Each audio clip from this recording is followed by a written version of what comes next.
Halo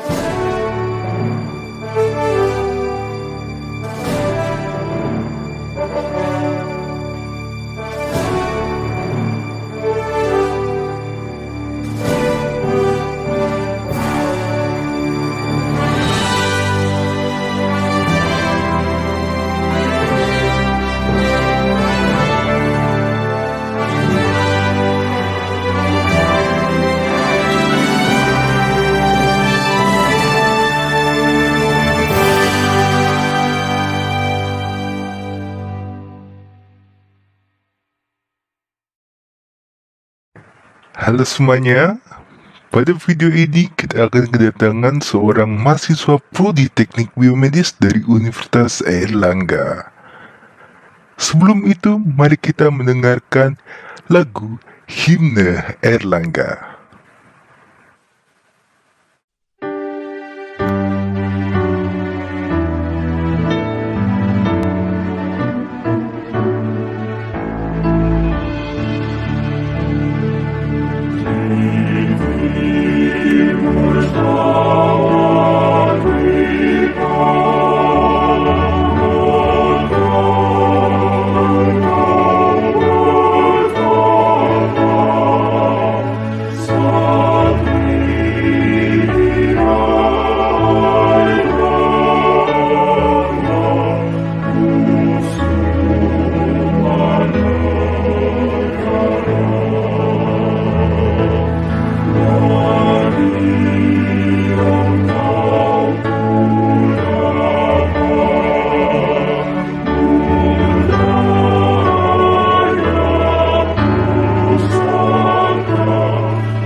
Ya, halo Mas Aldito. Ya, halo. Ya, apa kabar Mas?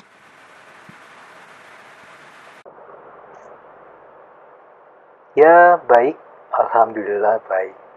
Sebelum itu, perkenalkan saya Aldito Adamildan, mahasiswa S1 Prodi Teknik Biomedis Universitas Airlangga angkatan 2021 dengan NIM 082111733075. Wah, prodi teknik biomedis.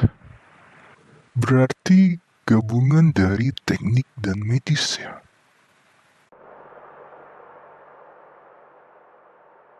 Ya, bisa dibilang seperti itu. Jadi, setiap kali kita pergi ke rumah sakit, kita melihat alat-alat medis yang canggih seperti pengukur detak jantung, CT scan, MRI, dan mesin untuk ronsen. Nah, alat-alat tersebut merupakan hasil pengembangan teknologi dan ilmu biomedis. Jadi, dapat dibilang bahwa teknik biomedis merupakan gabungan dari kedua ilmu penting, yaitu ilmu teknik dan ilmu medis atau kedokteran. Nah, teknik biomedis bertujuan untuk mengembangkan alat-alat medis agar dapat memudahkan proses diagnosis, rehabilitasi, pengobatan, dan penyembuhan pasien. Ya, lalu apa yang kita pelajari di S1 Teknik Biomedis Universitas Airlangga?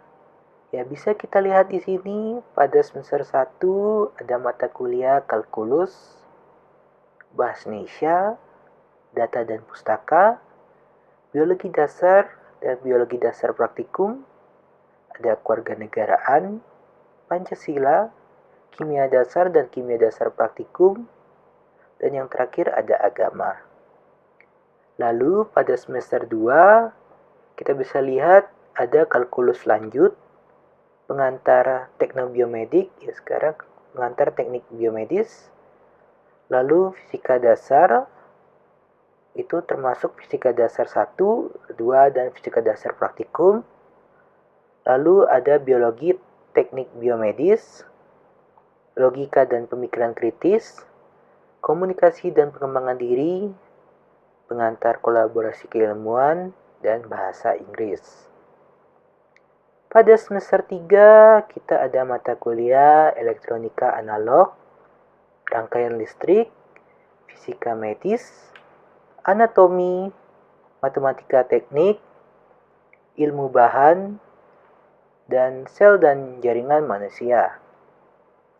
Pada semester 4 kita ada pemrograman komputer, elektronika analog, menggambar teknik, fisiologi manusia untuk teknik, matematika teknik, kimia fisik, dan ada medan elektromagnetik. Pada semester 5 kita ada mata kuliah metode statistik, sistem instrumentasi dan pengukuran biomedis, modalitas citra, biomekanika, eksperimen teknik biomedis, sinyal, sistem, dan kontrol, komputasi biomedis, dan biomaterial. Pada semester 6 kita ada peminatan. Jadi untuk warna yang berbeda adalah mata kuliah peminatan. Nah, untuk mata kuliah wajib ada metodologi penelitian, PKL, Embedded System, biotransportasi, eksperimen teknik biomedis, analisis sinyal biomedis, dan ada bahasa Inggris. Lalu pada semester 7 ada proposal skripsi, KKN, manajemen industri dan kewirausahaan, kesehatan dan keselamatan kerja, dan agama. Dan yang terakhir pada semester 8 kita ada skripsi. Nah, di teknik biomedis ada yang namanya instrumentasi medis dan biomaterial. Apa itu instrumentasi medis? Ya, kita lihat dulu definisi dari instrumentasi. Jadi, instrumentasi adalah alat yang digunakan untuk menentukan nilai atau besaran dari suatu kuantitas atau variabel. Nah, jadi instrumentasi medis adalah ilmu yang berhubungan dengan alat-alat di bidang medis.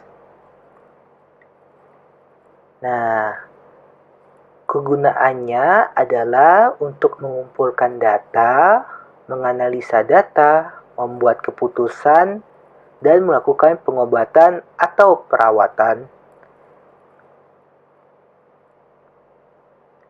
Nah, seperti yang kalian lihat di sini, Ini adalah contoh-contoh dari instrumentasi medis. Ya, bisa kita lihat di sini ini adalah alat pacu jantung yang berada di tengah berwarna biru ya. Nah, di bagian paling kanan ini ada kaki palsu, lalu ada kursi roda.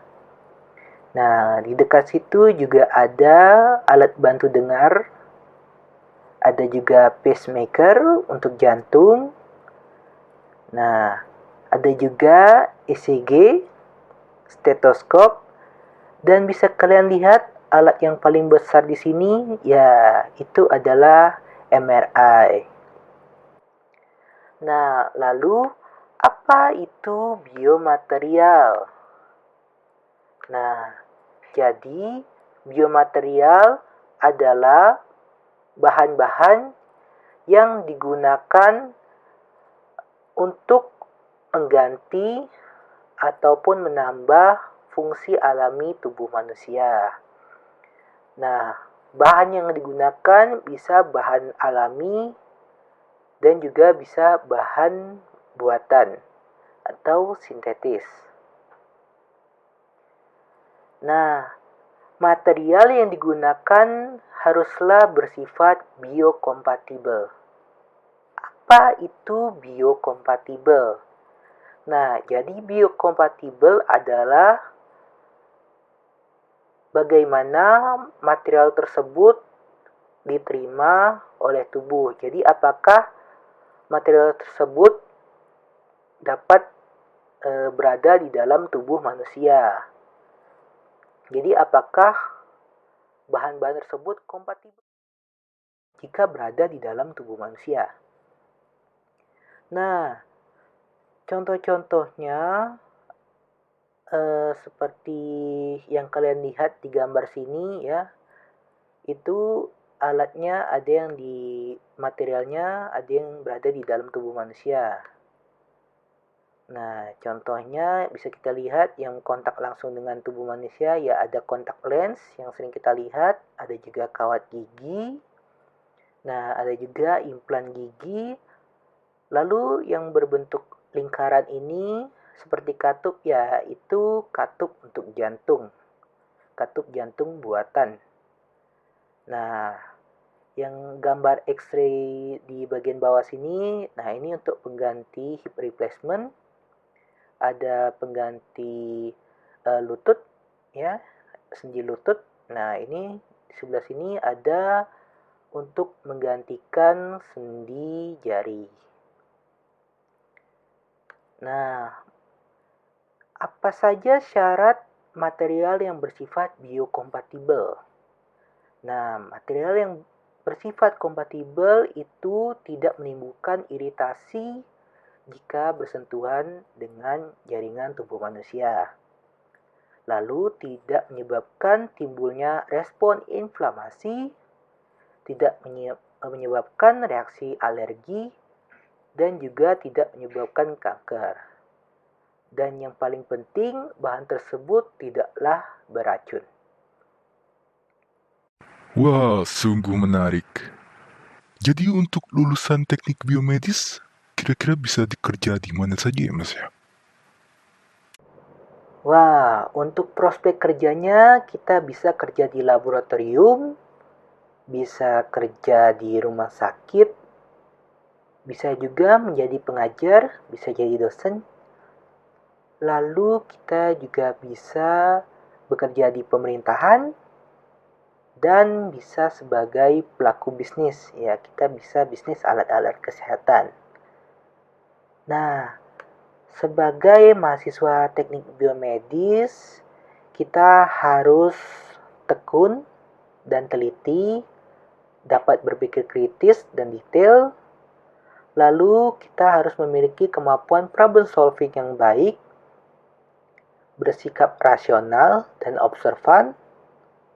Lalu saat melakukan pekerjaan kita harus melakukannya dengan terstruktur. Dan yang paling penting kita harus memiliki passion di science dan medis. Nah, Kenapa saya memilih jurusan teknik biomedis? Karena jurusan teknik biomedis bukan sekedar ilmu biasa. Karena menggabungkan dua ilmu sekaligus, yaitu ilmu teknik dan ilmu medis. Lalu, prospek kerja jurusan teknik biomedis cukup luas, baik di dalam negeri maupun di luar negeri. Dan yang terakhir, saya ingin berpartisipasi dalam pengembangan teknologi kesehatan di Indonesia. Wah, luar biasa. Terima kasih atas informasinya.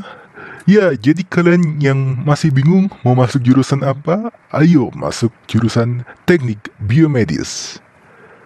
Sekian, sampai jumpa.